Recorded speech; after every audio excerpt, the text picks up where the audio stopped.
I am Katie Kallenbach, a statistician in the Upper Midwest Regional Field Office located in Des Moines, Iowa. Now that we know what is in the tract, we will collect data for the entire operation on the rest of the questionnaire. In Section E, information will be collected for total acres operated and land use. One purpose of Section E is to determine total land in the operation. Section E will provide data for state-level estimates of land and farms and number of farms. For select operations, Section E will determine specific crop acres and intentions that will be used to select samples for future surveys. Items 2 and 3 collect total acres operated by the operating arrangement identified on the face page on June 1st. This includes any acres in the segment, plus any acres operated outside of the segment. Land includes the farmstead, cropland, woodland, wasteland, and government program land. Acreages will be recorded to the 10th of an acre.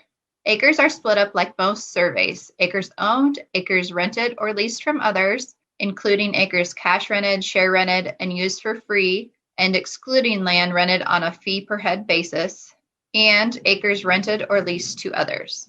By adding owned acres, item 2A, plus rented acres, item 2B, minus acres rented out, item 2C, we get the total acres operated on June 1st in item 3. Item 3A is just a check to make sure you are including all land, even the operator's home. Item 4 asks if the operation on June 1st paid for livestock to graze on any type of land, either on a per head or animal unit month or AUM basis. If yes, check the box and enter a code 1 into box 906 and complete item 5 with the number of acres the operation used for grazing livestock. If no, check the box and enter a code 3 into box 906, skip item 5. Acres in item 5 are not reported in the total acres operated in item 3. If the operation has PIGA land, refer to chapter 6 in the interviewer's manual for examples on how to complete section E. In item 6, we're going to be comparing the total acres operated with the total tract acres reported in section D. This section helps ensure verification that all land is accounted for. If the reported total acres are less than the tract acres, either the tract acres included land not in the operation or the total acres operated was not reported correctly. Make corrections. If the reported total acres are equal to the tract acres, verify the tract and total acres. Make sure to include the operator's residence in the total acres. Make corrections to acreage if necessary.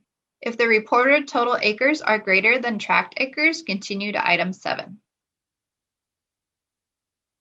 Item 7 will include how many acres of cropland the operation has. Remember to include hay ground, summer fallow, idle cropland, cropland used for pasture, and government program land, such as CRP and WRP. Cropland acres must be greater than or equal to the sum of crops reported in section D. Cropland acres must also be less than the total acres reported because the operator's residence must be accounted for in the total acres operated. When comparing total acres in box 900 and cropland reported in box 802, the difference must include waste, woods, and pasture reported in section D.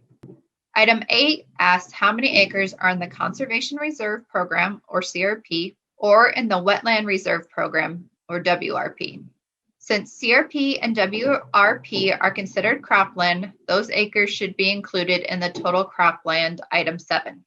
If the operator has land that is in CRP that is not cropland, such as trees, leave a note explaining the situation. As the enumerator, you will complete item 9. Refer back to page 3 of the questionnaire and look at the crop stocks box. If the box is checked, check yes on item 9 and continue with the next question. If the box is not checked, check the no box on item 9 and skip all questions until section G, hogs and pigs. The next questions refer to crops and stocks on the entire acres operated. Item 10 identifies if there were any fruit trees, grapevines, tree nuts, berries, excluding strawberries, and Christmas trees on the total acres. Exclude any fruit, berry, or nut acreage used only for home consumption. If yes, check the yes box and enter the total acres in item 10A. If no, check the no box and skip 10A. Item 11 refers to small grains grown on the operation. If the operation reported any wheat, oats, barley, or rye in section D, check the yes box and enter 1 in box 161 and continue to item 12. If no small grain acres were reported in section D, determine if any wheat, oats, barley, or rye was or will be planted on the total acres operated for the crop year. Check the appropriate box and enter the corresponding code in box 161 and continue to item 12. Enter the total acres seeded on the entire operation in item 12. Remember, we only want newly seeded alfalfa or alfalfa mixtures, no reseeding. Acres reported in item 12 should be greater to or equal to the acres reported in section D. In section F, data will be collected on grains and oilseeds in storage on the entire operation. More information can be found in the interviewer's manual in chapter 6.7.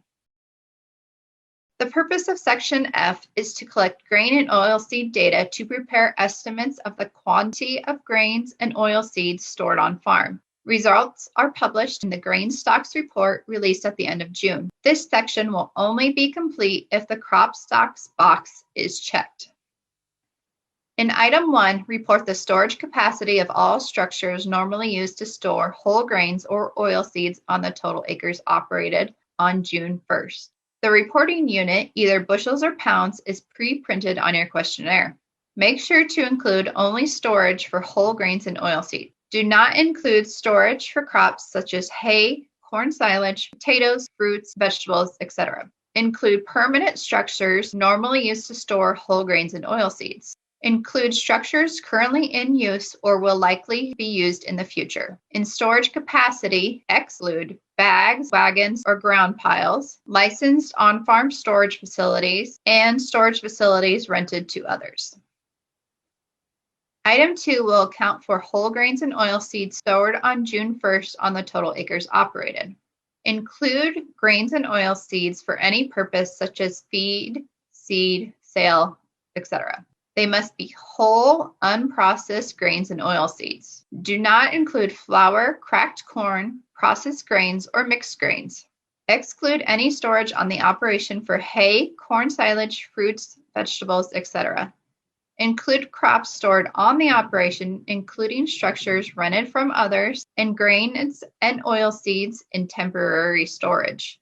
Do not include grains or oilseeds stored in structures rented to someone else or stored off the acres operated. Crops asked vary by state.